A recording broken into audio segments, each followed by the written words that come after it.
സുഹൃത്തുക്കളെ നമസ്കാരം. രാവിലെ തന്നെ നല്ല മഞ്ഞ നോക്കിയ പുറത്തിറങ്ങാൻ പറ്റാത്ത മഞ്ഞ.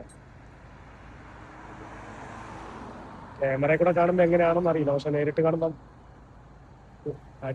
അടിപൊളി മഞ്ഞ. സ്ഥലം എന്ന് പറഞ്ഞാൽ അബുദാബി മുസഫയിലാണ്. അബുദാബി മുസഫയാണ്.